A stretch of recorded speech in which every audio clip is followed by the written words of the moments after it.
Well, hello there. Fancy meeting you people here. I am Curious Bystander of Protagonist. I'm a leadership coach. I am a entrepreneur, consultant, wide variety of other things. And I also enjoy playing the occasional game. So, what I thought I would do, since I enjoy games, such, is that I would try and combine the two and see how successful that may be. Uh, I have Final Fantasy XIV here, and what I'd like to do is take a little bit of time, get myself back into the game because it's been a while since I've played, and kind of analyze some leadership lessons through the gameplay of Final Fantasy XIV. So this will be as I go through quests, as I deal with various situations as a character, just, as the whim hits me while I play, taking a look at the leadership perspective and breaking down those various things. So without further ado, let's get into the game, shall we? So hopefully this should be fine from a screen perspective. That looks like it's a little off kilter, so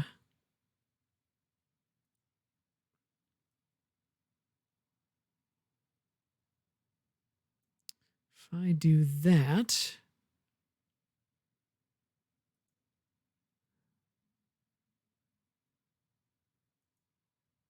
and bear with me while I kind of switch back and forth here.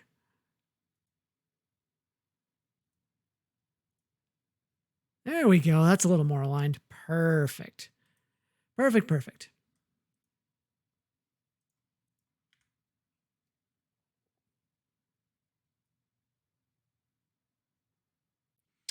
And I don't know if my... haha. So here we go. Shadowbringers, Final Fantasy XIV Online. I do have a level 44 character that I've been playing for a while. Mikote, of course, as I have an affinity for the feline persuasion. Interpret that as you will. World queue is currently full. Okay, great.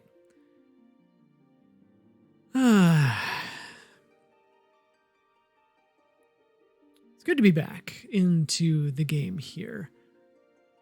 And I'm looking forward to seeing all the holiday-themed things that they've plugged in and just where things are at and what I can do here from a leadership perspective. There we go. Never takes terribly long to log in, even when there's a queue.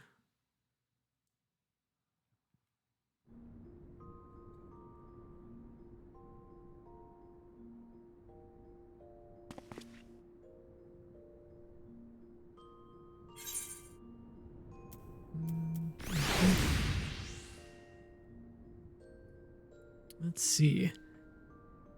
Yeah, I feel like it's a little loud, but that may just be me and my earbuds.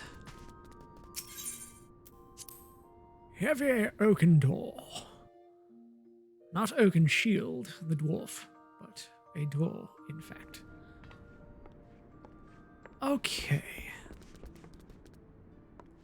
Slay wharf rats. Okay. Casing the castrum. Deliver a plumed iron hatchet.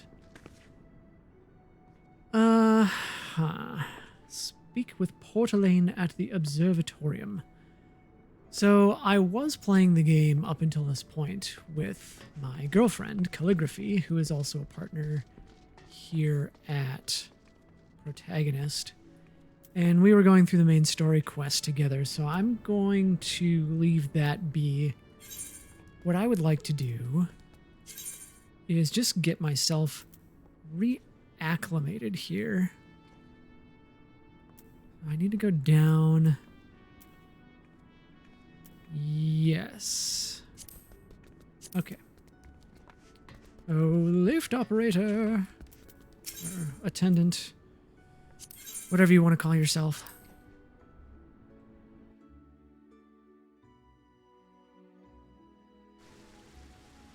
Square does such a darn good job with, well, all the things.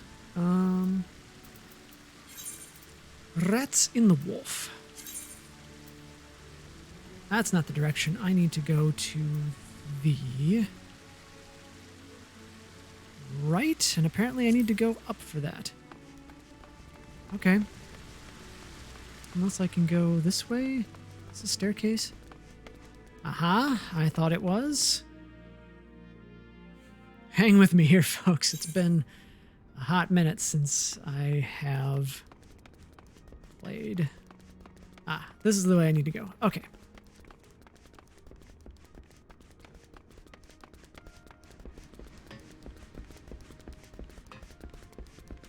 I don't even know if my guild thinks I'm still alive or not. I joined this guild just because it seemed like a group of good people, and that's one thing to consider as a leader, is who you join and who you are in fact presented with to lead. Now,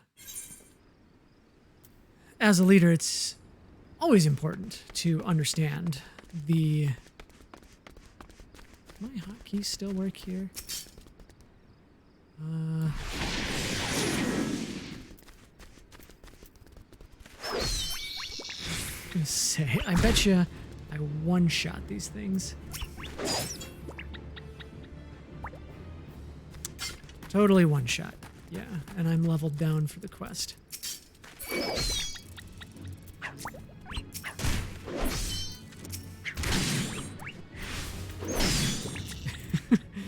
I can't even use... Oh, okay, I can use my special abilities here. Thank you.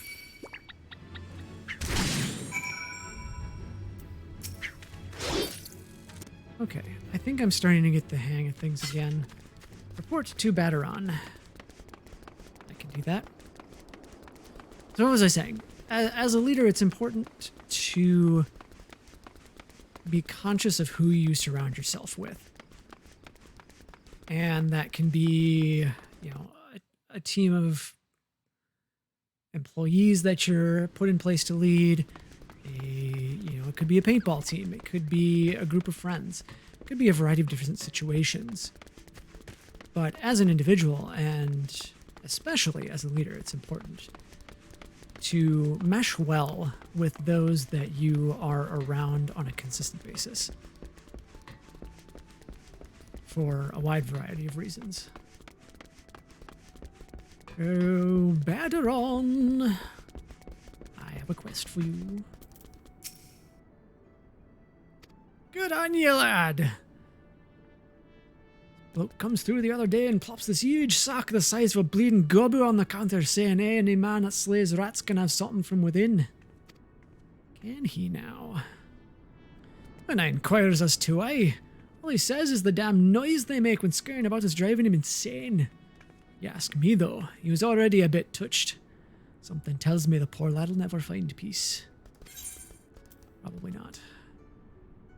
Oh man, I really don't need any of these things. There we go. Way too high level for that quest. Way too high level. If I position this up here, there we go. I can see my volumes better. I can see the screen better. It looks like I'm looking at you. Hi, Starcaller person, Coda. Let's see, what other shenanigans can I get up to? Oh, I could probably see about continuing the Lancer quest line. That could be a thing. So let's go back. What's that place called? Gridania? Yeah, let's go over to Gridania. and pay a visit to the Lancers Guild. See what we can't find over there.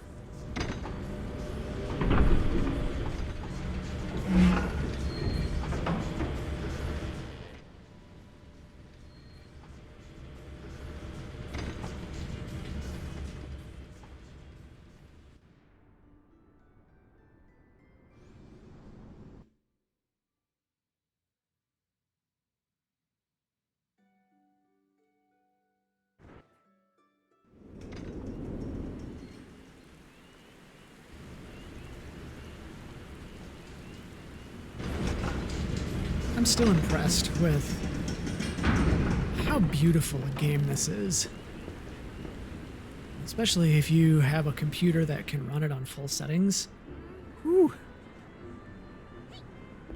Okay. Where am I going? Up the stairs. I somewhat remember Gridania here.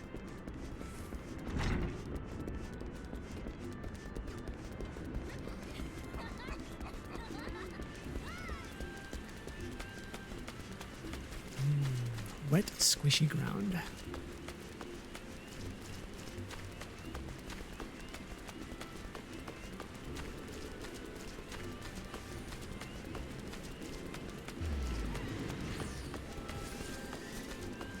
Another leadership lesson to be gleaned here while we run is setting of priorities. You know, as individuals, as humans, a lot of us have commitments that we've made or we are obligated to. This is the Weaver's Guild. That's not where I want to go. And I think it's important, whether you consider yourself a leader or not, you are leading yourself in whatever endeavors you may be associated with. Mist's Guild, Conjurer's Guild, Leather Workers. Oh, I need to go around one more yet. Okay.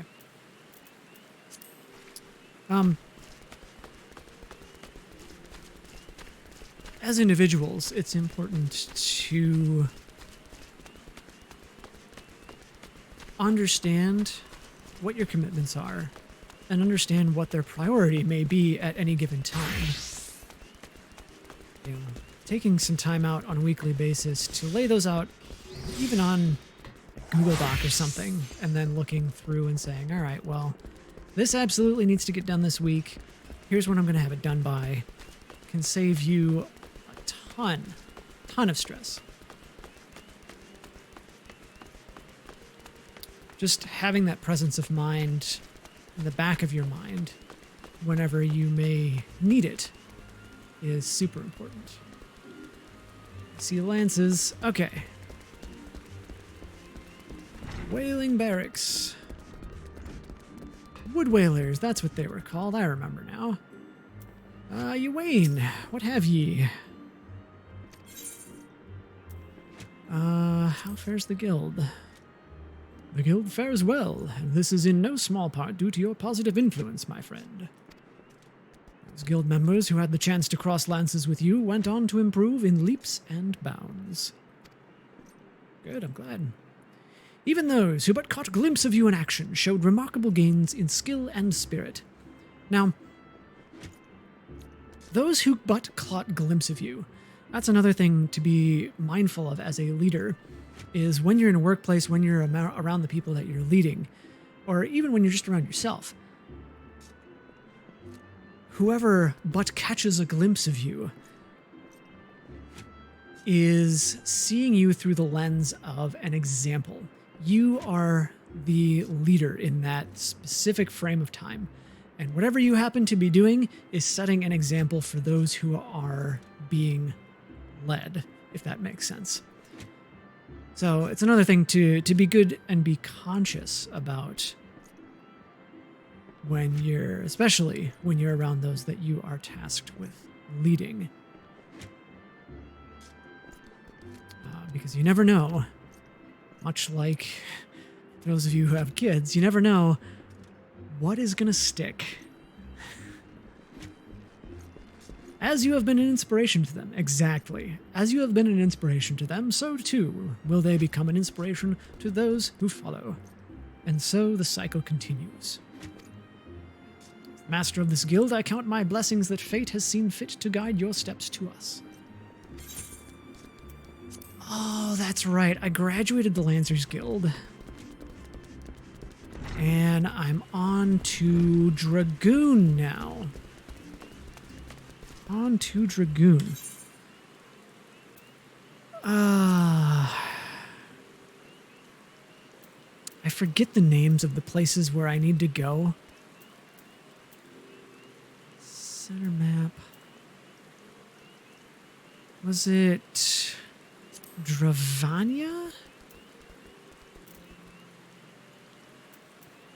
No, it's not Dravania. Carthus? Camp Dragonhead. Casing the Castrum. Camp Dragonhead is up across the way. I think that's gonna get me a lot closer to where I need to be, though. So let's go over there.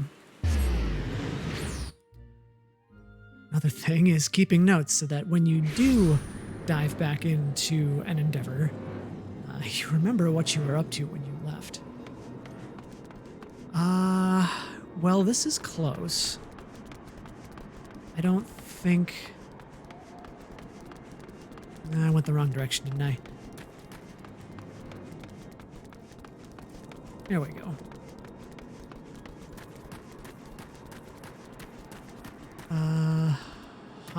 Right. How do I call my mount?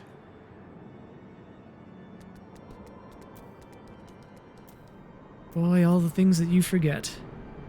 Lance charge, jump.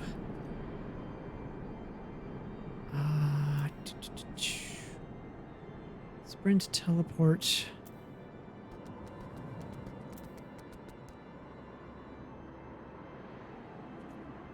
Boy, I'm gonna have to look at the guides here. Well, that was epic. Travel?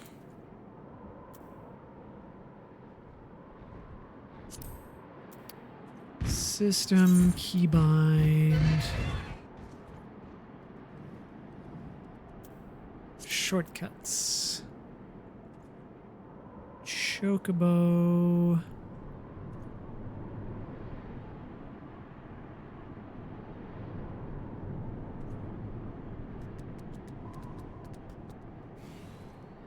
Companions? Mount speed.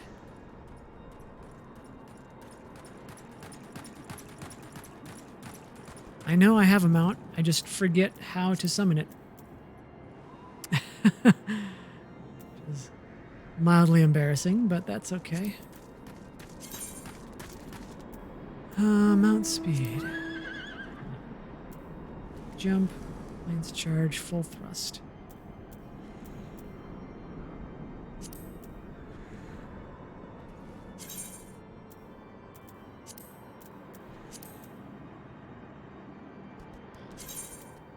Keybind.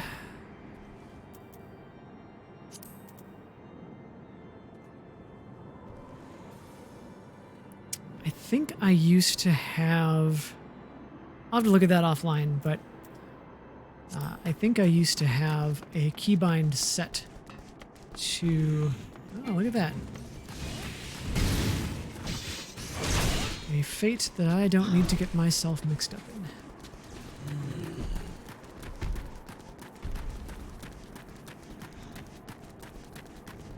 Yet more leadership lessons is knowing your priorities can lead you and help you decide what you should or should not be doing in a given moment.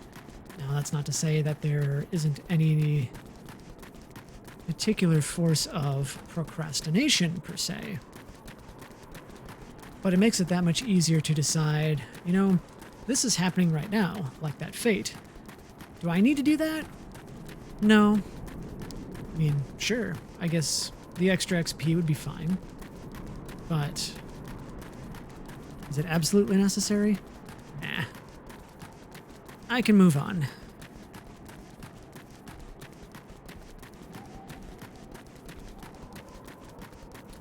That's right. There's no thingamawhatsit. No aether crystal.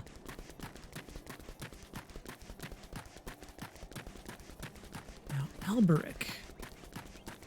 Alberic is the dragon. Oh. Is the dragoon dude. Sir Alberic would send you on your next trial.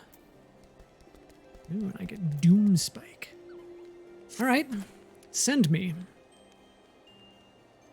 You grow ever stronger, and I speak of more than just the flesh. Aye, you are slowly but surely realizing your potential as an Azure Dragoon. It is heartening to look upon, though I must confess that my presiding feeling is one of relief. You must understand, the mere thought that the Eye would choose an outsider, one who comprehends the threat posed by the dragons, filled me with the gravest of misgivings. Who ill comprehends, excuse me. Yet you have... but I shall say no more, lest flattery impede your improvement. Now, during our last session, I enlightened you regarding the origins of dragoons. You will recall how Haldreth heroically triumphed over the great worm Nidog, and Ishgard came into possession of the Eye. Tell me, curious, do you believe that these events truly transpired, or are you inclined to think them fairy tales? I ask you this because few folk have seen dragons in the flesh besides we Ishgardians, and most would as soon dismiss them as products of the imagination. Alas, dragons are no less real than you and I, with Nidog perhaps the most real of all. In the course of its history, Ishgard has suffered the creature's wrath on 8 separate occasions. Each time the great worm rouses, the blood of countless Ishgardians is spilled. Let us revisit the past once more, curious. The time is 20 summers past, and the place Dravanya. After a century in slumber, Nidog awakened once more to resume his reign of terror. Entire villages were razed to the ground, their inhabitants reduced to smoldering ash. Sensing the great worm's unbridled rage, others of his kind began to rouse, and in such great numbers as to blot out the sun with their wings. A deep, foreboding darkness swept over Ishgard. Raging infernos painting the belly of the sky an angry red. The agonized screams of innocence fading into deathly silence. In my station as the Azure Dragoon, I was there through it all, bore witness to all the horrors. But there was no time to offer even a silent prayer. Nidog lingered in one place only long enough to lay it to waste. And when he took wing, so too did I pursue him, a man possessed. This game of cat and mouse continued for what seemed an eternity before I found myself face to face with the great worm. The battle unfolded in a tiny settlement on the edge of Kurthus, raging on for 3 days and 3 nights, with neither side able to gain a decisive advantage. Remaining on my feet by sheer force of will, I realized that it must end now, else it shouldn't end well. Marshalling my last ons of strength, I wagered all on a single thrust. My lance struck home, burying deep in the ruin of my opponent's empty eye socket. Yet, before I could withdraw my weapon, the worm lashed out wildly in its agony, dealing a blow that left me sprawled upon the scorched earth, nigh insensate. That's another thing that I remember about this game, is just how eloquent some of the characters are. They use such good words. While I did not perish from my injuries, they rendered my body unfit to bear the power of the dragon, and I was Azure Dragoon no more. Lying bedridden, my thoughts wandered to all the innocent lives that had been lost, the people I had failed to protect. Okay, so I skipped that accidentally. With none left to care for him, I did the only thing I could. I took Estinian as mine own son, instructing him in the way of the dragoon when he was of an age to learn. Yet I would not have you think me noble. My actions were born not of compassion, but of guilt. My guilt at having failed him. Now let's take a moment to look at that. Failure is a very real thing for a lot of us, especially as leaders. And as leaders, there's a lot of different facets to that. So let's take a couple minutes to unpack that. Failure, I'm just reminded of the saying, failure is not an option. And really, if you're a good leader, failure is totally an option, because failure is the thing we learn from the most, if we are receptive to it. So many people treat failure as just this anathema thing that should never happen because we'll get punished for it. And I feel like that's really a terrible way to look at the act of failing and the learnings that can be gained from it. As a leader myself, and as a coach, I encourage people to explore and to fail within reasonable bounds. Obviously you don't want the people who are responsible for a project or for a certain outcome to fail in such a way that it endangers the final outcome of whatever it is that they're working on. But part of the learning experience as a human and as a professional is being given that space to try and figure out what you're supposed to be doing with enough guidance from the leader, which is another balance, as well as knowing that there's a safety net, at the very least in the leader, if not throughout the entire team, to be able to give you comfort that even if you do fail, everything is going to be fine. And as a leader, it's important to synergize with your team and collaborate with your team to build that safety net and help your team understand that it's there. So that's been a source of guilt for me in the past, is just knowing that I can't fail, but that it's inevitable because I haven't been given the tools, the time, the resources, what have you, to be able to be successful. And as a leader, I feel like that's a big shortcoming a lot these days. People focus so much on the numbers and on just cramming in as much in as little amounts of time as possible. And that's not the way to run a business or run your life, in my opinion. But before I get on a soapbox, let's continue the dialogue here. But alas, I have also failed him as a father. For what manner of man did I bring him up to be? A thief who would endanger the life of every one of his countrymen. Aye, you heard me right. All of Ishgard may suffer for his crime. Though we know little and less of the minds of dragons, it is conceivable that the disturbance surrounding his stolen eye will rouse Nidhogg to awaken once more. That his kin have already stirred from their slumber serves as fair warning of that. Now, parenting is a whole other thing in terms of leadership that I have zero experience in because I have no kids of my own.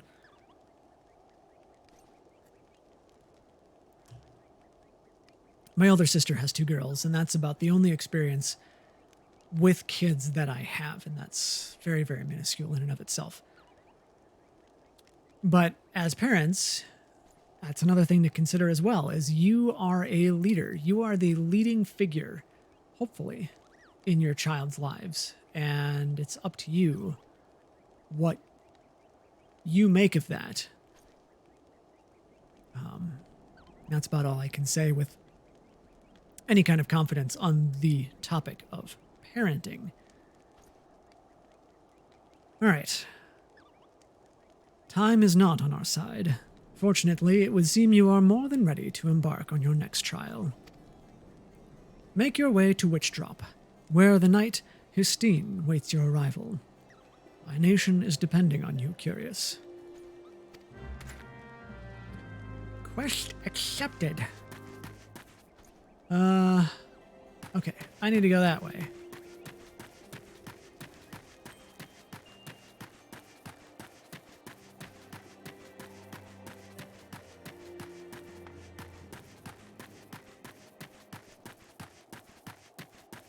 Nope. I actually need to go this way? Question mark. Suppose I could look at the map, couldn't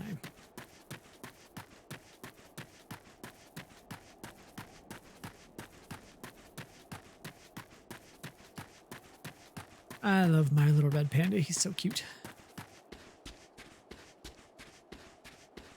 Feral croc.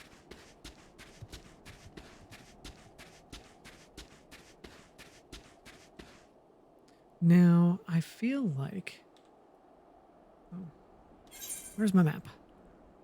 I need... Skyfire locks.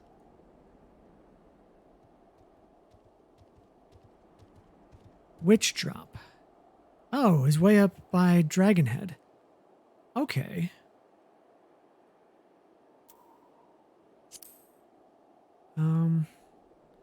I really wish I knew how to summon my chocobo. A character.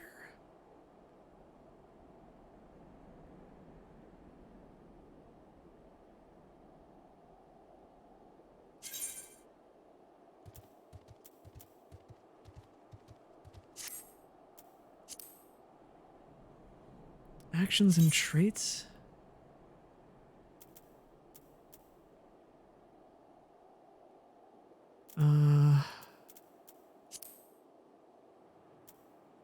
Companion.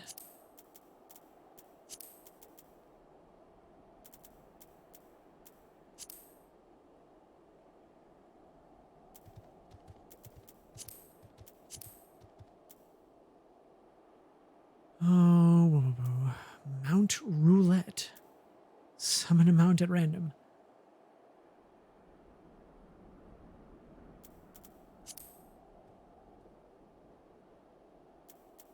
The novice.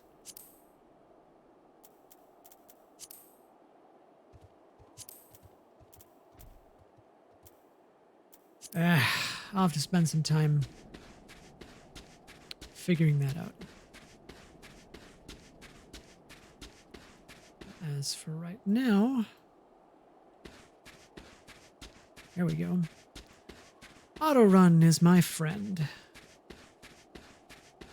I'll have to rebind my keybinds here.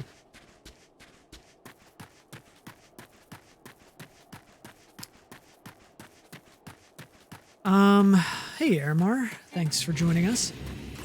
The Gizzlegreens do something else in 14. It's not to summon a mount. There's actually like a hotbar command that does, that summons your mount, whether it's a chocobo or like I have a special edition mount from Shadowbringers. It's kind of a, I don't know, it's like a mini wingless dragon thing.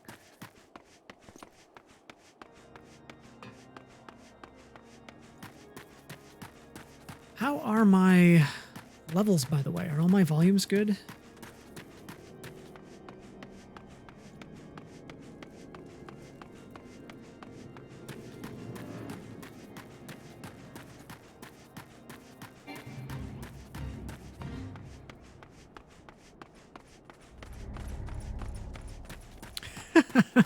Fate failed. Yeah, I never even participated in the Fate, so I don't know how you can say I failed it.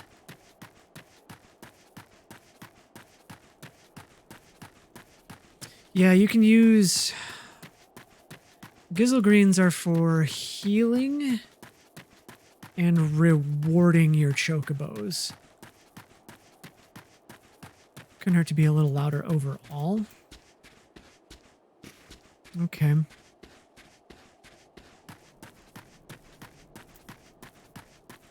Aha.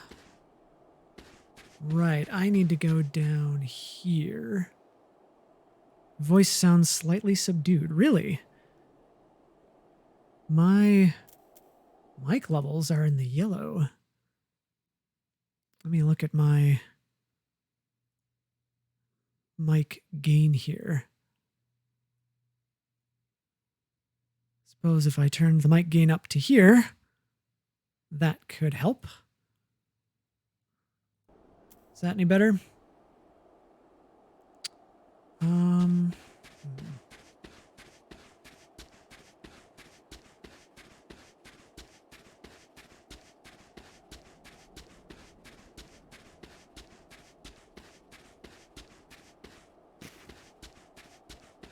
All right, I think this is the correct end to enter from. Yes, yes it is.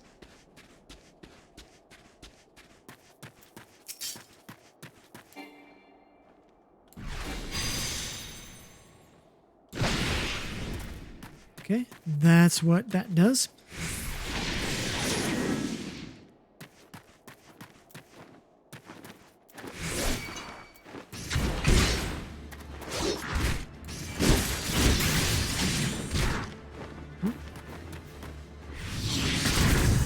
Ooh, that could hurt.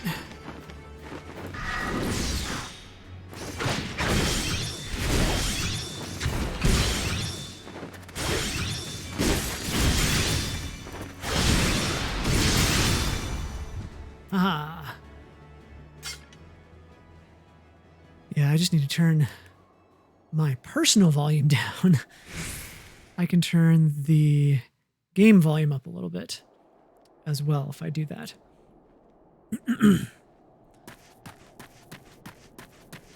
I guess I'd rather have things be too quiet than too loud, you know? Hey, dude. Can I... Faint full thrust. Elusive jump, arm's length. I used to have an ability...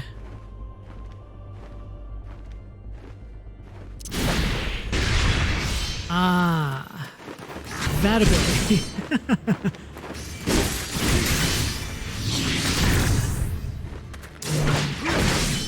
There we go.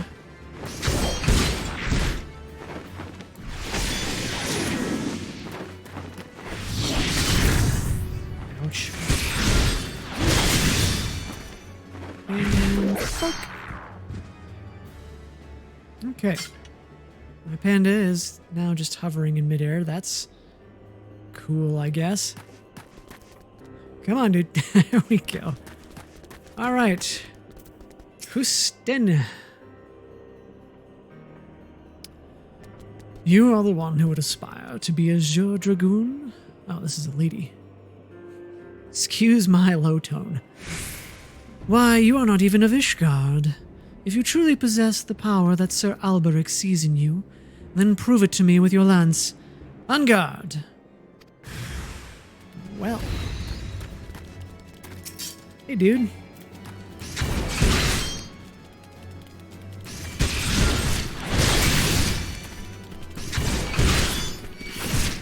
Oh, hi.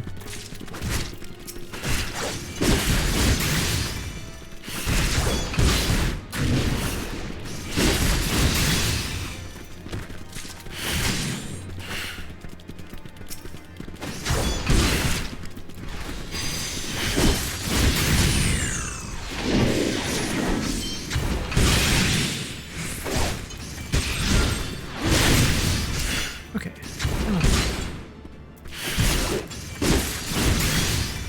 Cool. Thank you, Aramar.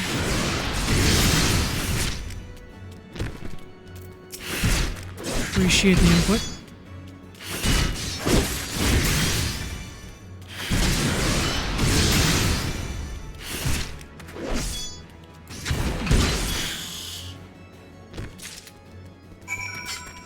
dragon stirs, resonating with the soul of the dragon.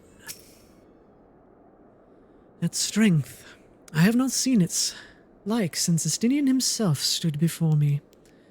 Mayhap Sir Alberic has the right of it after all. Return and show your crystal to him. I have no doubt he will be pleased. And fade off into the distance. Okay. Then there's this dude. Please don't aggro. Okay. I won't aggro because I am much higher level.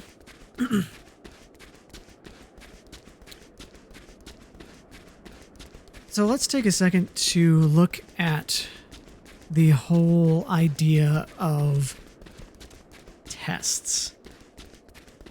There are any number of mentors and leaders and otherwise in video games that send you on quests, send you on adventures to test your mettle, if you will.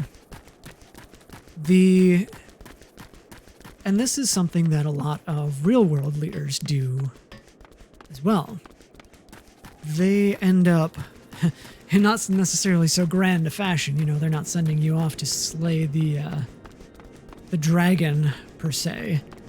But with each task that they give you, there is some measurement there that, as a leader, you need to be conscious of whether that measurement is fair, whether the goal is attainable as based on that measurement, and whether the person who has been assigned to that goal actually has the tools, the wherewithal, and the bandwidth to be able to accomplish said goal.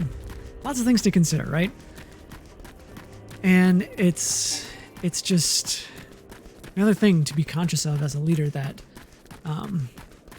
you can put some thought into before making those assignments, and you really should, lest you overburden, which so often happens, or create a no-win situation for the person who is responsible for it. And that's not good for anybody involved. You lose face as a leader because you didn't set them up for success, at least to the degree that you should have. They lose face because they didn't accomplish a goal, and everybody else who understood that they didn't accomplish the goal realizes that and has their own opinions. You know, human nature is just fickle. And you as a leader have the power to help deflect or deny the opportunity for certain reputation hurting events. Put it that way. So, Alberic, what do you got for me? You have passed yet another trial with flying colors, Curious. The day when you may stand before Estinian is as an equal is not far off. When that day comes, the Eye will choose you over the traitor. I have no doubt of this, but we must be patient still. For now, you must continue your training. When you can do no more on your own, seek me out once more. Woo! Boat tons of experience and Doom Spike.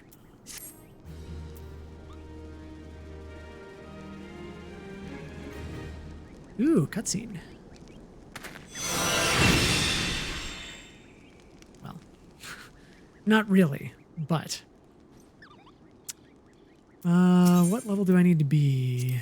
Double Dragoon, level 45. I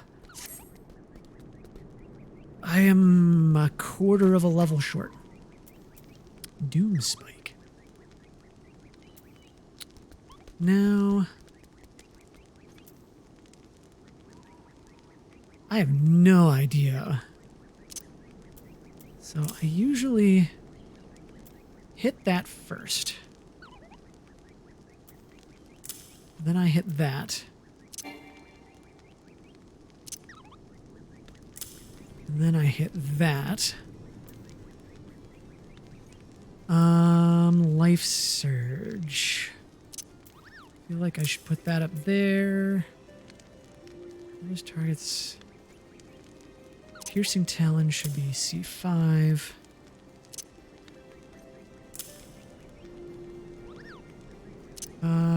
Let's switch those two.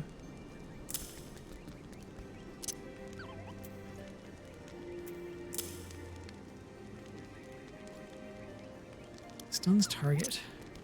That's good to have close to hand.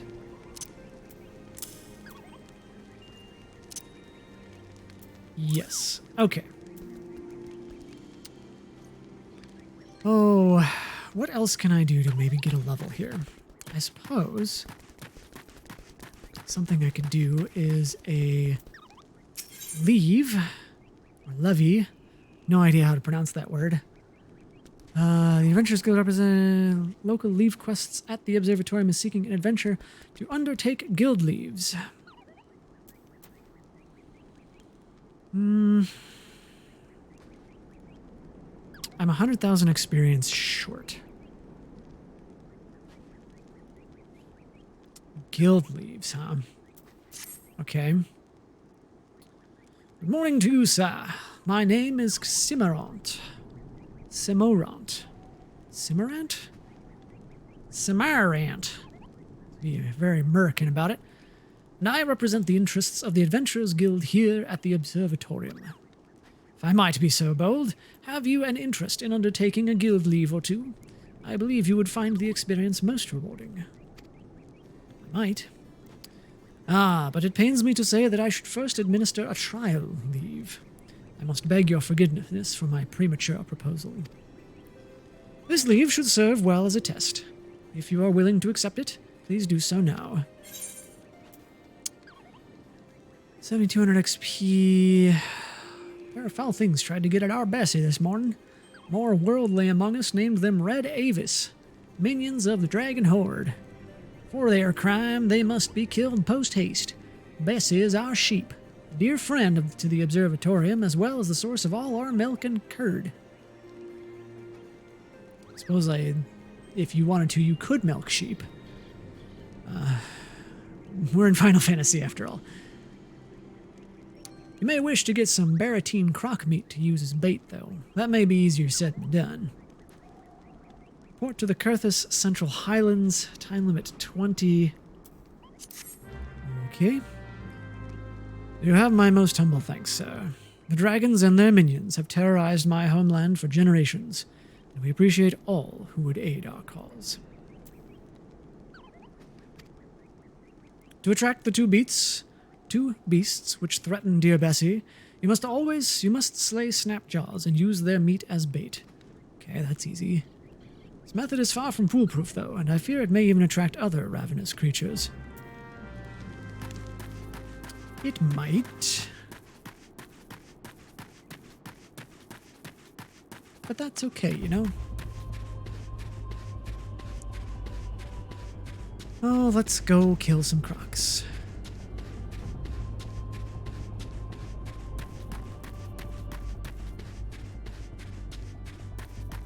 Dude up there. 35 Ornery Caracal.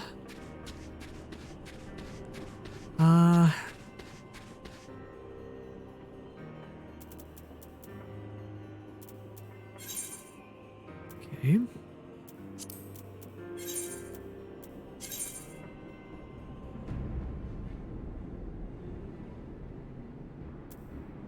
Yep, that's fine. Recommended level +4.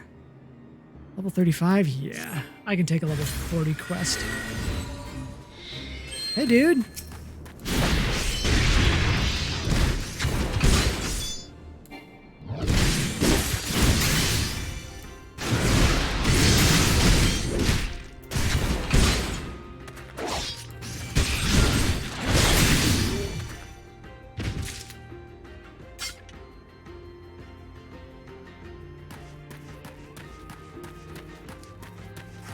Location. I gotta kill this dude.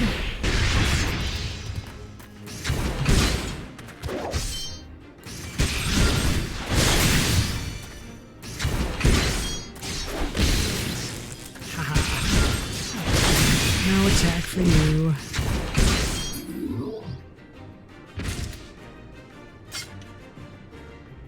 Okay.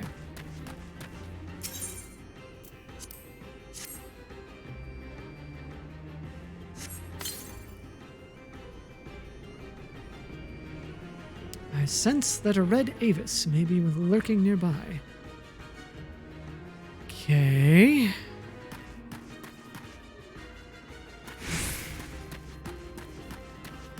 And that red Avis would be...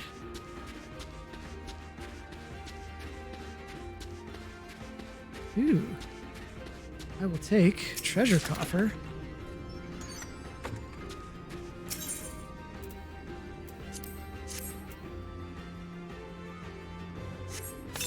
Oh, the Crocs, yeah.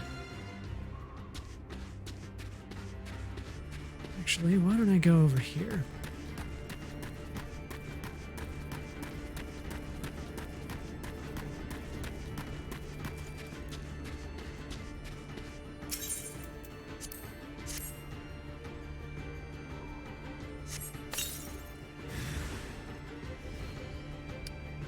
Napalm.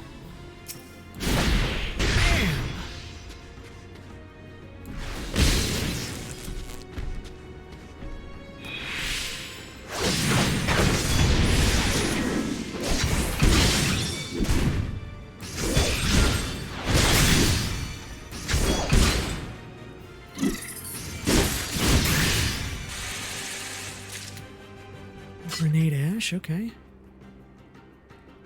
I'm gonna do anything else here? Guess not. Go back down the hill.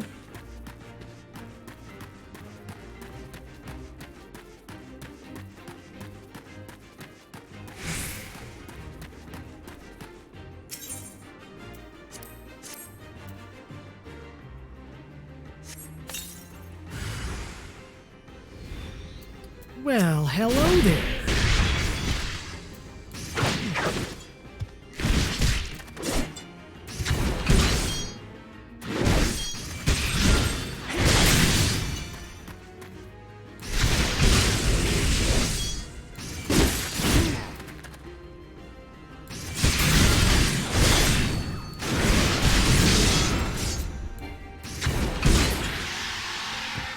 Alright, so that's one red Avis. And that'll make that disappear, I think. Yep. Oh, the sheepies.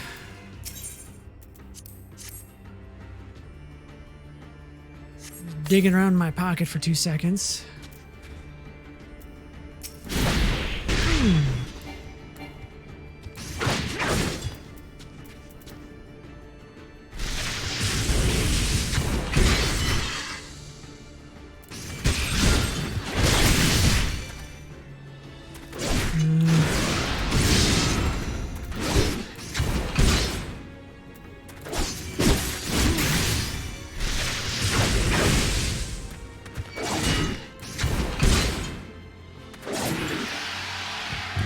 Alright.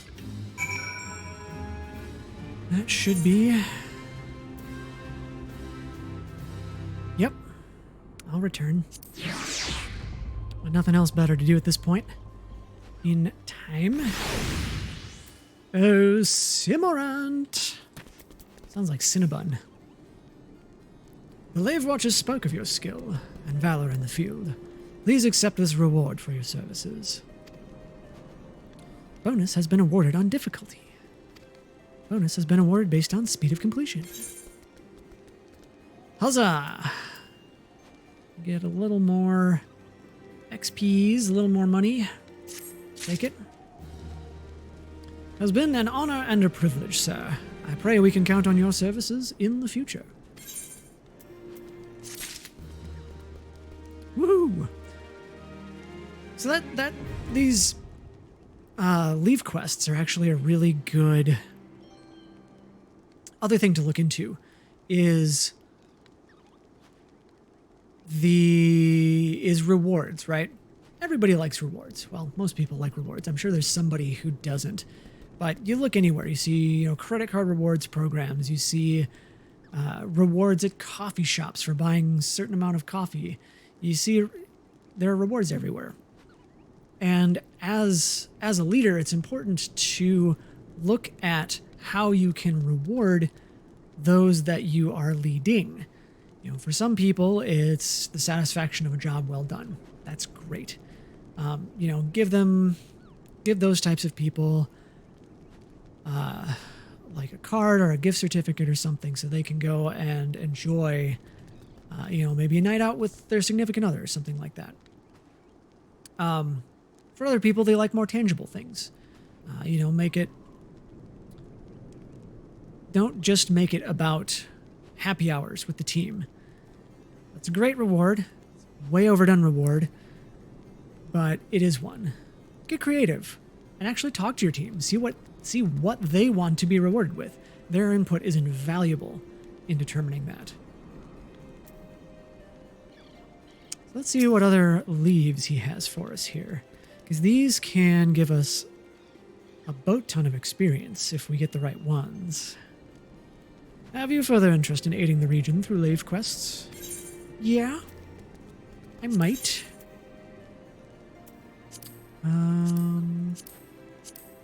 Ow.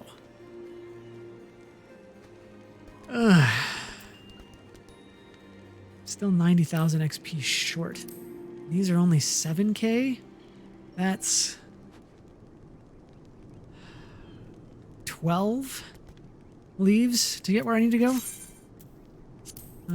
Maybe I'll see what other quests are available here. These guys look like a motley crew. 9,000, okay, that's a 10th. Yes, too many pizza parties. Yeah, and that's the thing is leaders get stuck in a rut just as much as any of us do, right? Find something that works and then overdo it until it doesn't work anymore. White mischief. A ravening horror. All right, fine. Help me, for the Ruth of Halone, help me. My caravan, all are slain. Something huge and savage lunged out of the storm. The screams, You got to go and kill the Swiven thing. Kill it as it did my traveling companions. As long as the monster's out there, every one of our arses will be hanging out in the wind. Okay. Look sharp, eh, adventurer? As adept as you are with your steel. Whatever it was, it seemed to be everywhere at once. Red murder wreathed in white storm. Alright. So that wants me to go this way.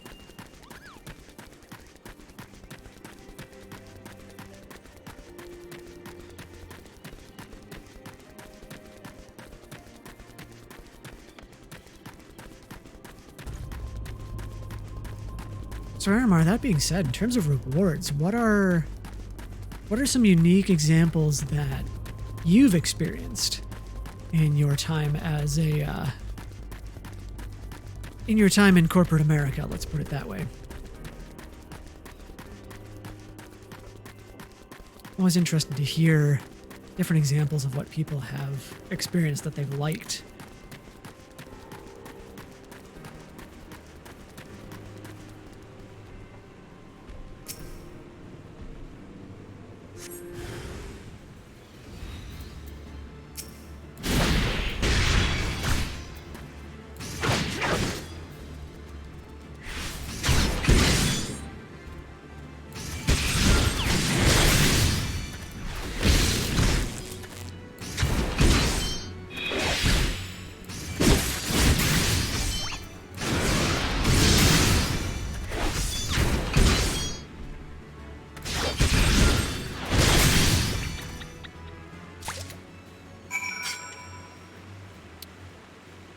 At my workplace, extra time off used to be an occasional reward or gift.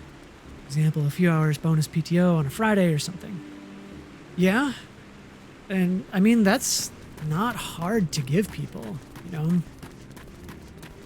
Unless you're in a busy season or something like that and you need the manpower on hand, but the vast majority of the time, it's super easy to just say, hey, you've been doing great lately. Why don't you take off after lunch on Friday or something like that? That was something that I experienced when I was working as a software project manager here in Minneapolis. During the summer, they would do summer hours, and that was kind of a reward for everyone for accomplishing good things throughout the rest of the year. One year we almost didn't get it, but because of how low the morale on the team was, just because we'd been kicked to the curb for the previous 6 months, they decided to give it to us anyway. But yeah, I mean, people value their home time, their away from work time, and giving them more of that is a huge way to do that. As long as it's within reason, right? I always wonder, I've never been at a workplace that has an unlimited vacation policy where you can just take vacation whenever you want as long as you give enough notice. And I feel like that's a double-edged sword. On the one hand, it gives people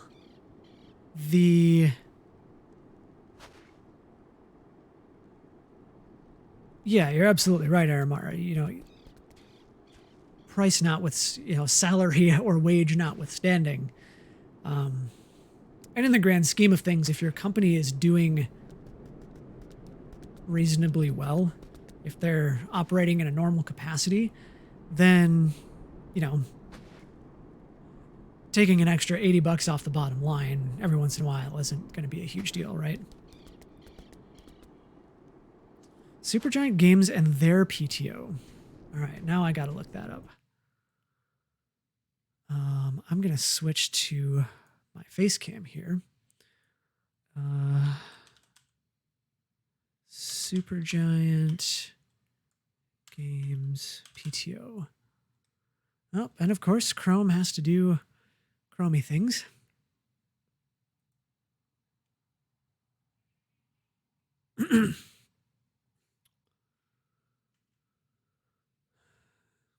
And that's another good point that you bring up, Aramar, actually, is the cost of PTO is not necessarily just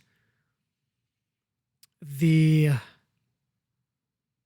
salary that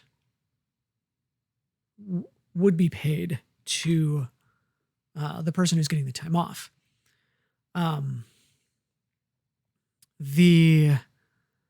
There's all sorts of opportunity costs, right? There's that lost productivity. There's morale to consider. There's a number of facets to it. Supergiant Games interview on managing development time, remaining independent. These days, Supergiant still offers unlimited time off, but employees are required to take at least 20 days off per year. This saves us from ourselves. Yeah, that's huge. And I think as more and more of our generation, us mid-millennials here start to make our way into the upper echelons of management, we're going to see a lot more of these things that are more about caring for the employee, which in turn results in a better product or service than the Industrial Revolution mindset of, no, you're my employee. You provide the good, the quality good or service, and then you'll get yours. It's kind of a reversal of the carrot and the stick. It's leading with the carrot, and in a lot of respects, getting rid of the stick altogether, right? Or at least throwing the stick as far as you can away from the immediate situation. Let's see. That changes our psychology to how do I spend this minimum? Where do I put it? Am I doing a summer break or am I doing every Friday for a little while? Yeah, and that's just the thing. I mentioned calligraphy earlier. And Aramar, Kelly. She's taking every Wednesday off through the rest of the year because she's got that PTO to burn. And hey, it's Seems to me like it's as good a time as any to take every Wednesday off through the rest of the year. For sure.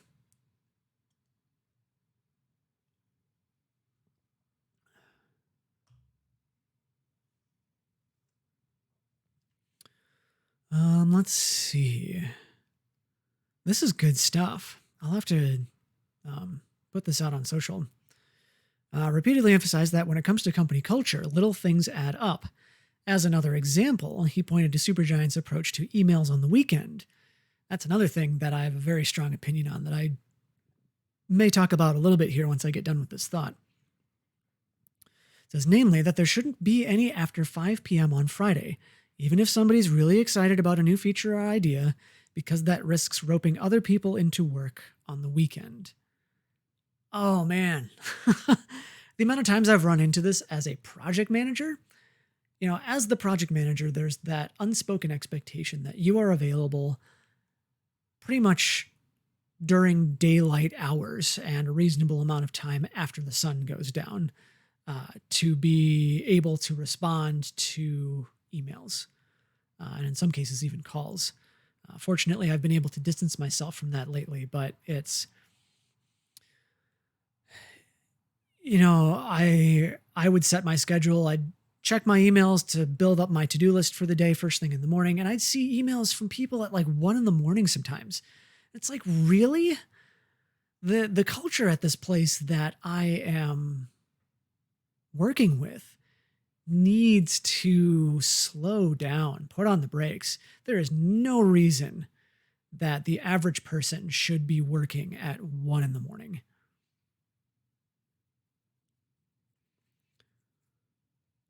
Much less on the weekend, for that matter. But on your mention of summer hours, our company started doing that a couple years ago and found that it was usually working well enough that it became kind of the default. So default for folks as in that just became their schedule year round, or that just became automatic every summer? Which, or maybe it's a little bit of both. I don't know.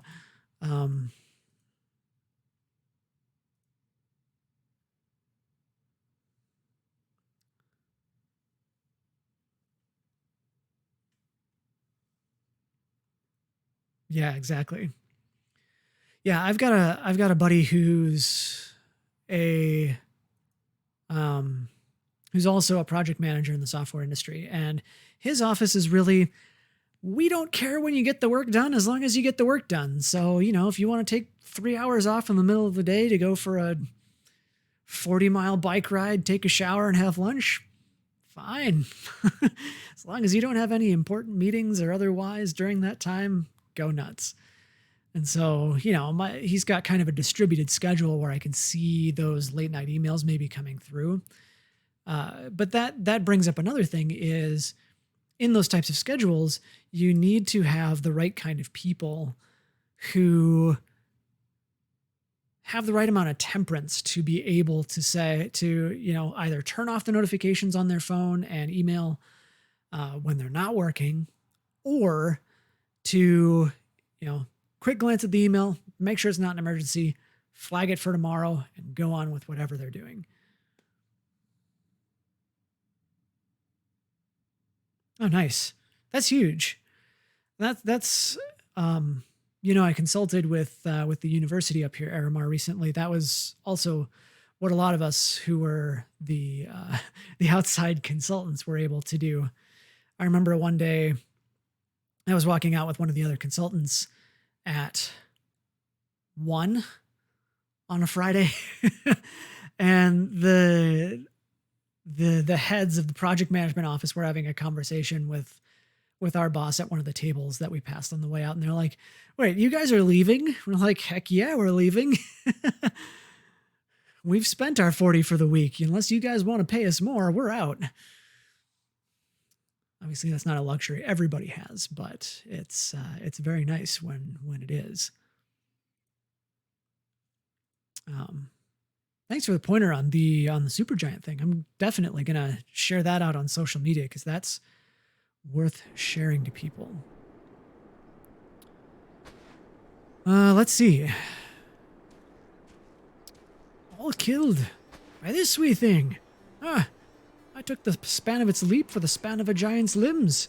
A corrupt little rotter, killing far more than it could hope to eat. Where's the gain in that? Well, I'm obliged to you. You get to know them who travel the trade routes with you.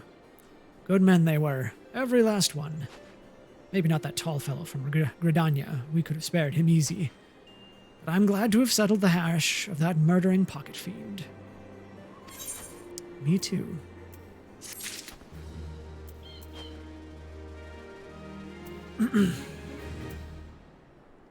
Okay.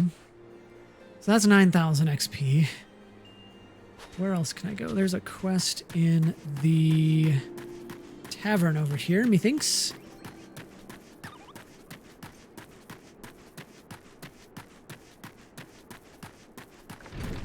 Yeah, that's another unfortunate thing about the consulting industry in general, is that there's just a lot of consultants are salaried, right? So they end up working until the job gets done.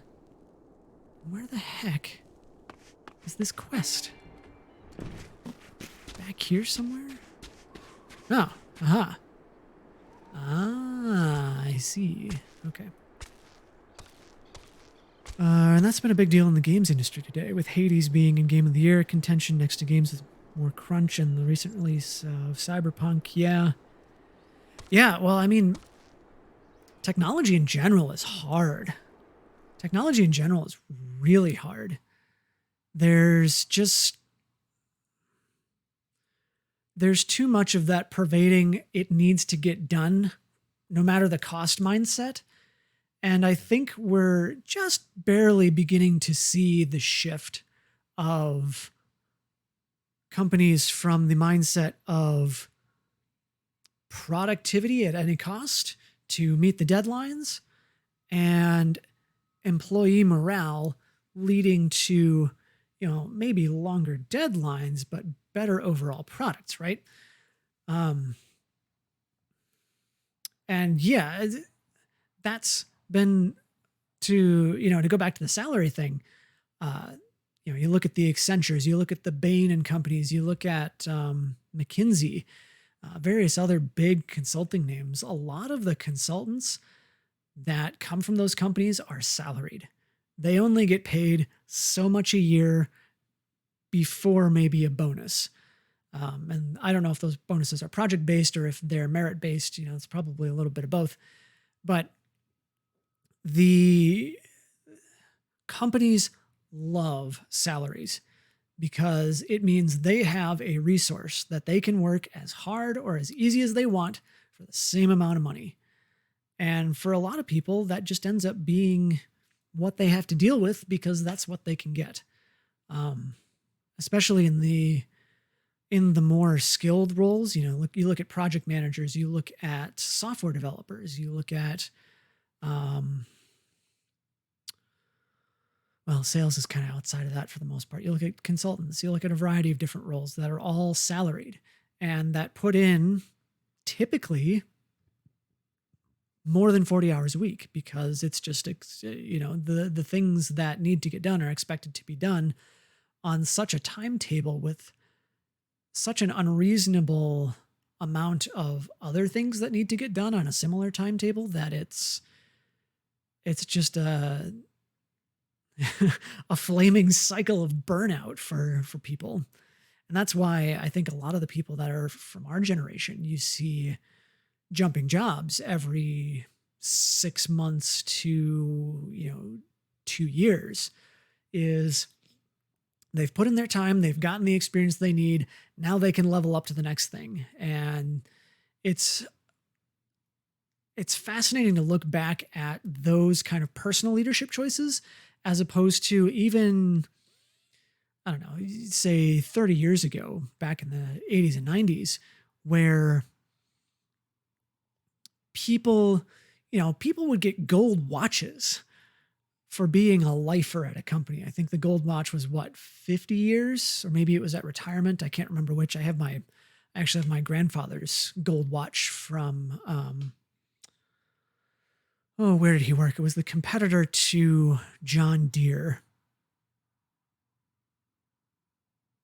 There's actually a building like 2 blocks that way that used to produce those. The name will come to me eventually, but people were given rewards for certain milestones that were time-based within a company.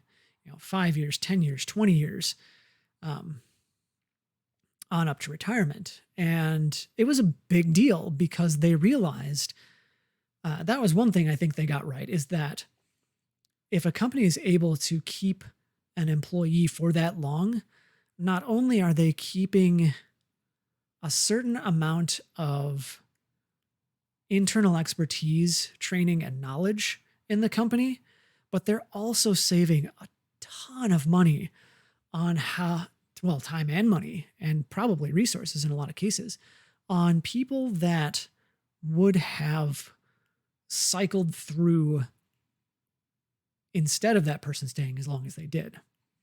Not sure if that makes sense, but it did in my head. And there's just,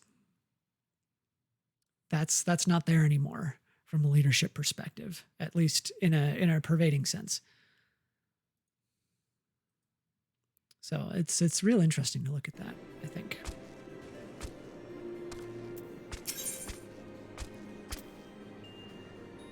Oh my, speak softly to me. Another 9K, all right. Ice cluster, crafting catalyst.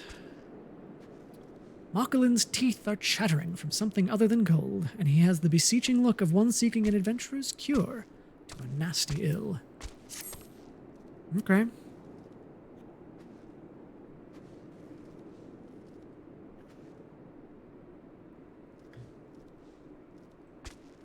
I need to talk to you, adventurer. I was down in the snow house, keeping out of the wind, when I heard whispers. I swear it on the lives of my chocobos. I couldn't see anyone in there, but I'm sure I heard something. Go and see who 'twas, else I don't know how I'll sleep tonight. Okay. Giving me 10,000 experience for this.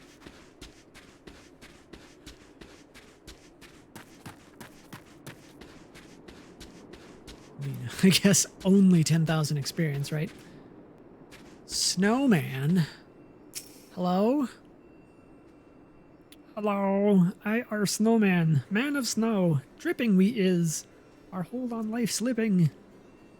Sad I are, so many dreams we had.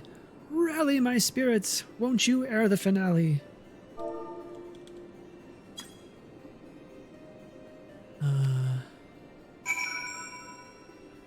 Okay, the source of the voice.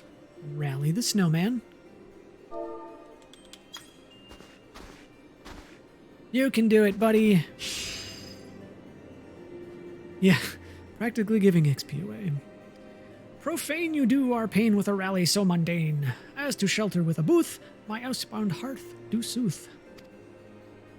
Okay. Oh,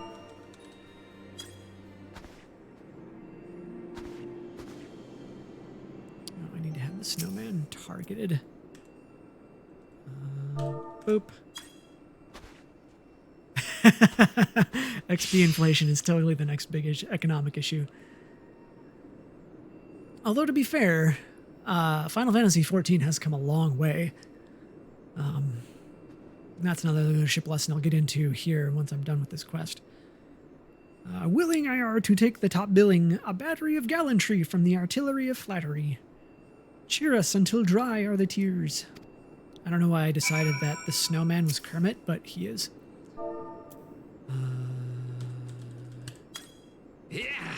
Yeah. Like me, you do really twice does lightning strike? Kiss me, friend, if us you'll miss. Throw it, though, not nice to smooch on snow.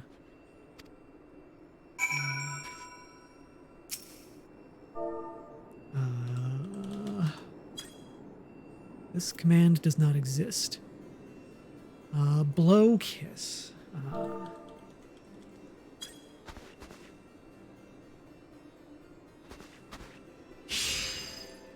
Farewell, adventurer, so many troubles you quell. Peace we is at. Drunk we have life to the lees. Bye-bye, world. All that lives must someday die. Aw. That's kind of sad.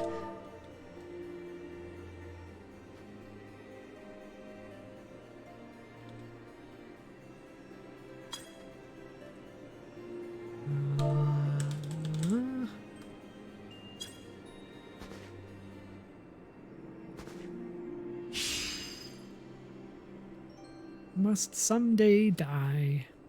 Aw. Aw. How to make someone feel bad for a snowman. God, that was heartbreaking. Hurting in me to do kind of, yeah.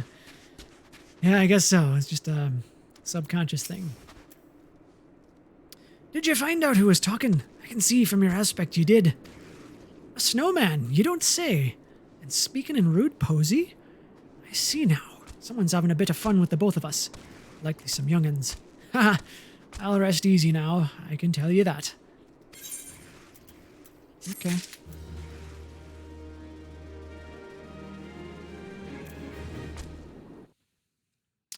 So let's look at that.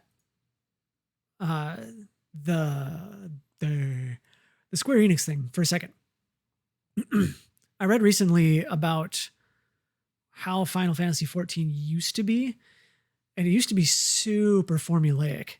The initial game, or at least one of the early incarnations of the game, was created so that quests had to conform to a specific amount of time and a specific amount of interactions. And so you'd go pick up a fetch quest from, say, the woodsman or something like that. And it would require a bucket filled with water and, I don't know, 3 or 4 other things to actually make it, to actually get to the point of the quest. And so first you'd have to go get a bucket, come back to the woodsman. Then you have to go fill the bucket, come back to the woodsman. Go chop the wood, come back to the woodsman. And on and on and on until those criteria were met. And I think there's something to be learned from that as well. And certainly Square Enix did, in that they did some major overhauls to a lot of the quests and just how the quests worked in general. And just mechanically how the game worked. And now it's one of my favorite games. Yeah. Oh, yikes is right. It's no wonder it didn't really catch on until recently. And I feel like a lot of poor leaders kind of do the same thing, in that they feel like something took them a specific amount of time. So therefore, it should always take that amount of time. And it should be done in the way that the leader knows how to do it. Now, in some cases, in a lot of cases, the leader has gotten to that position of leadership because they have a certain amount of expertise in something, right? You know, they've been a software engineer since the beginning of time, and they've been at the company long enough to just naturally rise up the ladder through promotion and the skills that they've acquired and the knowledge that they have about the software. But that doesn't necessarily mean that they know how to do leadership. How do I leadership? And I think that's a very interesting thing to look at, is that natural transition into leadership that a lot of people find themselves in. You know, they've been somewhere for forever and they find themselves in a middle management role. All of a sudden they're like, I know how to do a thing. I don't know how to manage people. Definitely an issue with how quotas work at your workplace. Is just that, you know, this is how it should be done. And this is, you know, that's the only way. Is that what you're talking about?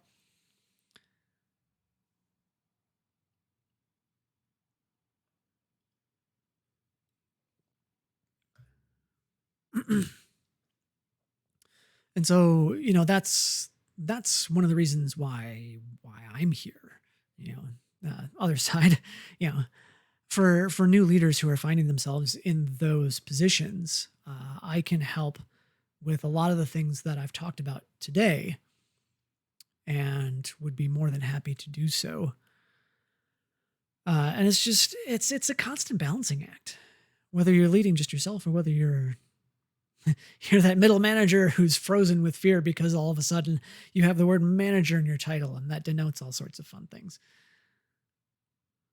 But mostly how many and how fast something can be accomplished. Yeah, I feel that, Aramar. It's a big matter of experience and perspective from that experience, right?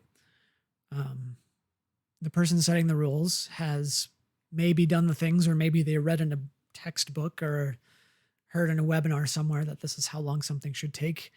And since they don't have any better idea, that's how long it takes. And, whether or not the person has the same level of expertise, has the right tools, has the right whatever. And that's another thing that leaders should consistently do is talk with those that are on their team. I don't know if your boss kind of does a temperature check with you and the folks you're on a team with, Aramar. Is that something that happens at your place? Because that's significant of at least a decent leader, in that they're willing to get feedback from those that they are leading and those that are doing the majority of the work. Is, like I said, they may not necessarily know what the best way to do a thing is anymore. And getting that feedback is a huge way a leader can use the influence that they've been entrusted with to make the changes that are necessary. Ooh, my throat's getting dry. Can you tell I haven't streamed or recorded for a long time?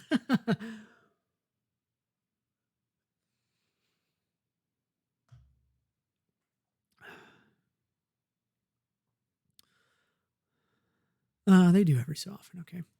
And do you see any changes? Any at least worthwhile changes come out of that? I'm going to resume gameplay here while we examine that. Ooh, new emotes. I'll do this just for the emote.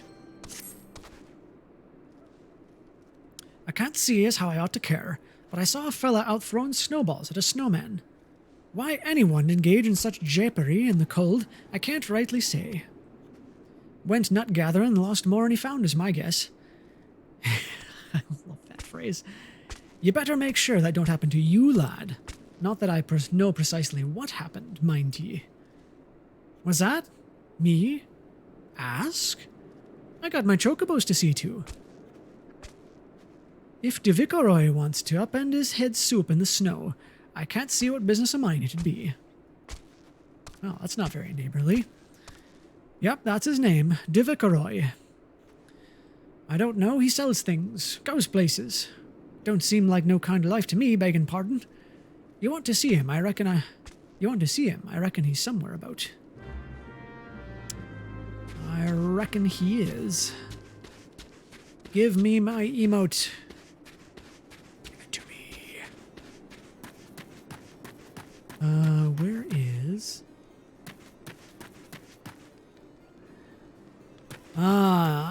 so this is de Vicoroy.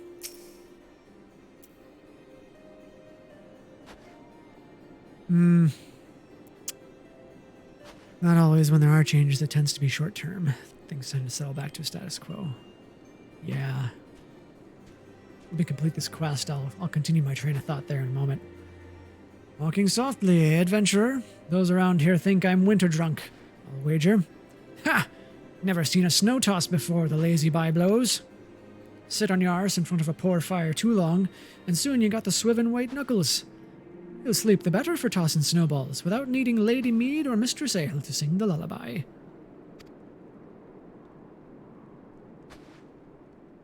What do you say, eh? Why not give it a try? It's as simple as you'd imagine. Just reach on down, grab some of the powdery white, and throw. I wonder if I can nail this guy in the face with a snowball. I want to find out.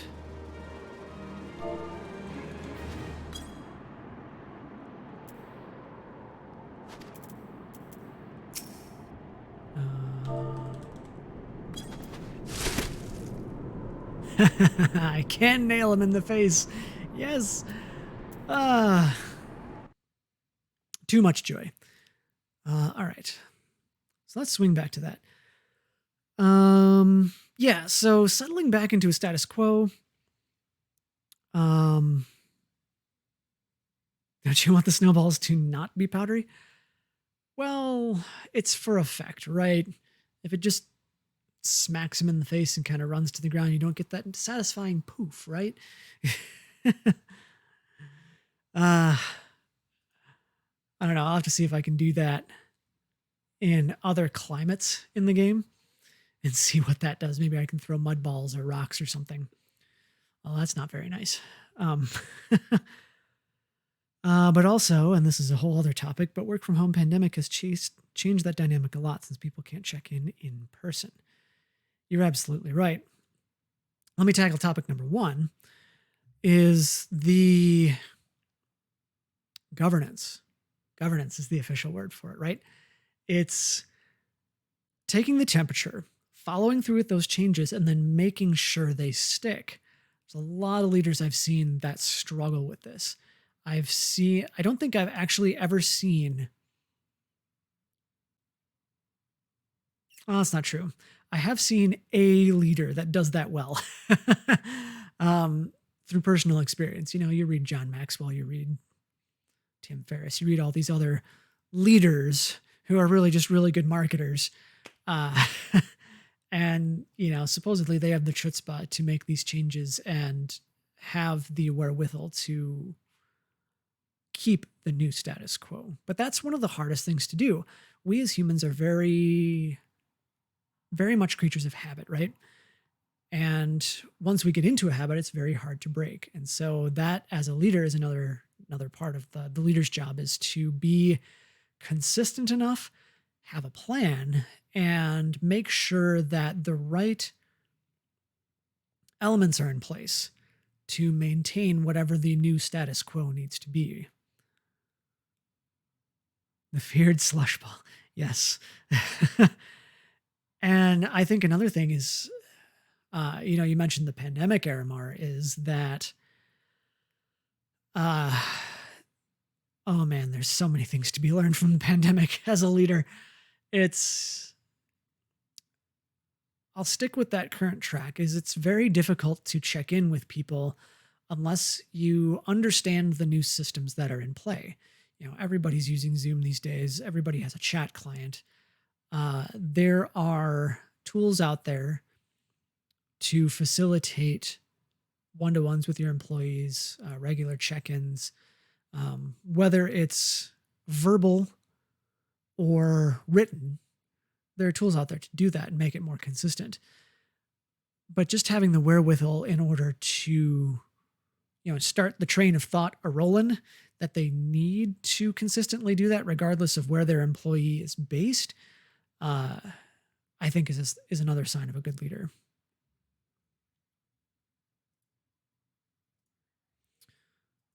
So let's see here. I'm getting close. Ishgardian Astrologian. These readings must be delivered. Ishgardian Astrologian. I have no idea where you are. Whatever. Du Vicaroy. When there's more snow on the ground than hot meals on the table, all you can do is join Du Vicaroy in a little snow toss. All right. They actually give you a quest to throw a snowball at him. That's great. That's another thing. Leaders need to learn to have more fun. Period. I can go on and on and on about that. You learned the motion. Well, how about we have ourselves some fun with it, huh? Reach down into the powder and throw a goodly-sized lump at me, hard as you can.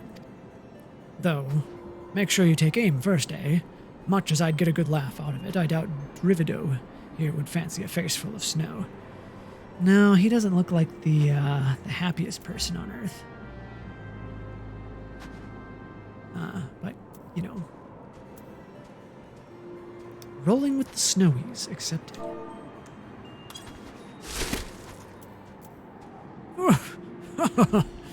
You've got an arm to write songs about.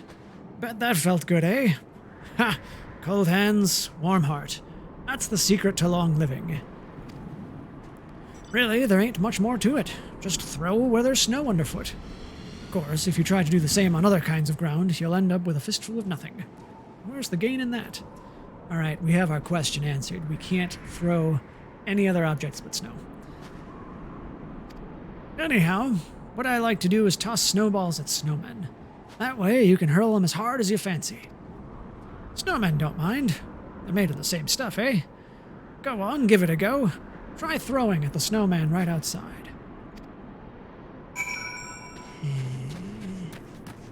There's a snowman over there, though. I could throw it at him. Although I guess he's very unhappy right now, so that's fine. Oh, this is a snowman with a top hat. Am I gonna get attacked by Frosty here?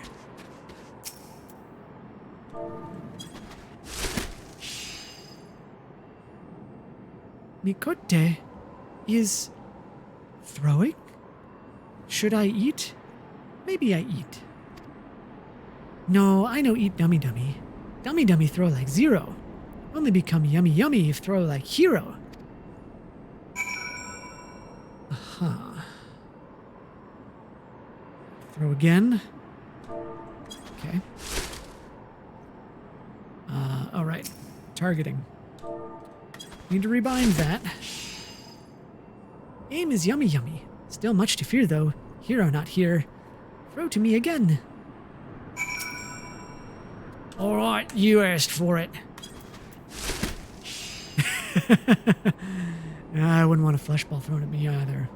Especially one that's textured in such a way as the new Demon Souls is. I don't know if you've seen that yet, Aramar. I've been watching Lobos play Demon Souls. And that's a treat. That's a cool game. Not gonna buy a PS5 for it. It's a cool game. Yeah. Well, you know, when someone just scoops out a ball of whatever you're made out of and chucks it at someone else or at you, I would find that a little disturbing. Finally, a throw of a hero. All yummy, no dummy. There's no snow on my boots. I happy now. Snow tossed, hero made. I tired, need to sleep. Don't worry what they say. They call you crazy. Who calls me crazy? I'll throw snowballs at them too. Revolutionaries always get crazy. Get called crazy. Yeah, I suppose that's true. You challenging me, snowman? Oh, not gonna throw snowballs at my panda. Oh, I can't throw. Okay. Yeah, the Demon Souls remaster. So pretty. I mean, pretty in a dark way. Just graphically. Oh, it's a graphical treat. There you are. You were at it a while. Nothing like a little hoarfrost on the nose hair, eh? I mean, I guess. Snowman talked, you say? Don't see how. I rolled the thing myself, and it wasn't like I engaged a Swiven white mage. Well, he did have a top hat. We all know the Frosty legend. Now, you go lie down a spell and don't go saying nothing to them inside. They'll figure you a winter drunk for sure. Might even put you in for a leeching. Eee. Glad we don't do that anymore. Come by for another snow toss when you're feeling less fanciful. This damned winter can't last forever. But if it does, maybe I'll start a snow toss tourney. See if I can make a gill or two. Sounds like a plan to me. Alright. I need to go to a place that has settlement. Camp Dragon Head, Chocobo Keep, Skywatcher. I need to go to a place that has an inn. An actual inn. Skyfire Locks.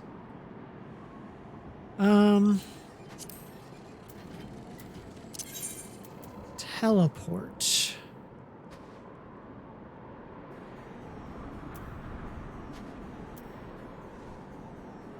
Carithus Central Highlands. I think I can... Oh, return. Haha. Return to my previous point. That's why I didn't want to reset it.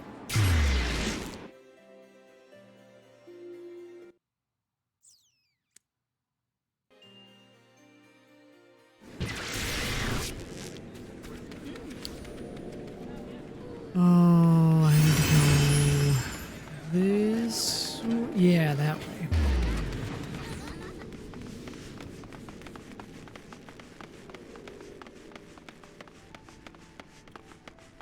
Man, I've been going an hour and 41 minutes already. Time flies. I was expecting to only go for about an hour or so. But hey, that's all right. I can get a snack before I have to be on the horn with gal who's leading this coaching team that I just joined. Right. Medicine. Green lads. Greetings, lad. What can I do for you this fine morning? Well, you can let me retire to one of your finest rooms. Have a nice rest. Oh, I shall.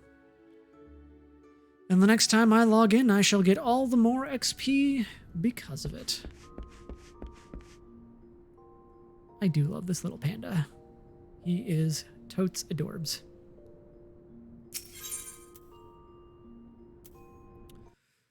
So that's going to be it for me today, Aramar. I appreciate you hanging out with me. It's nice to have somebody to talk to. Otherwise, it's just me preaching to the wind, like I guess I've done so many other times before. But yeah. Did you what did you think of this format? Was this something that you think people could find useful who are maybe looking to have a little bit more direction in terms of how they lead?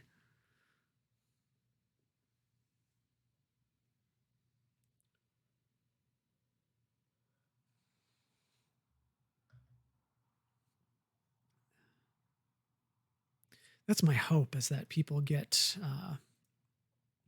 something out of this that allows them to, just spurs some ideas, get the gears going, and helps them think about being a little more intentional regarding what they do.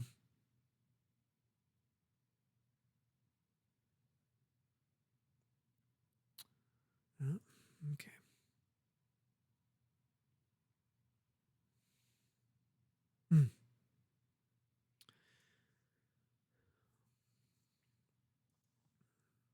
Well, thank you. I figured that would be a good kind of soft way to breach these topics.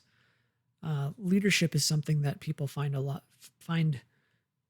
and is, in fact, a very nebulous topic. There is a dictionary definition, but as to how one becomes an effective leader or good leader in any sense of the word is something else entirely, I feel. So I'm going to be trying to do these twice a week, Tuesday and Thursday afternoons, probably a little earlier in the day. Of course, that may be dependent on what kind of consulting work I get coming down the pike in the next couple of weeks. So stay tuned. But yeah, so that's been today's episode of Leadership Lessons in Final Fantasy XIV, brought to you by Protagonist. For those of you who are interested, I am a leadership coach, believe it or not. I have the chops and the tools necessary to be able to help leaders of all shapes and forms lead better. So yeah, until next time, go check out my website. You can book a free consultation with me there. It's just 45 minutes. We chat one-on-one for a little bit and see if it makes sense to to work together, essentially. See if there's anything that I can do that can help you from a leadership standpoint. So yeah, until next time, thanks everybody for watching. Check out the website. Subscribe if you haven't, if you like what you've seen. And until next time, remember, stay curious, my friends.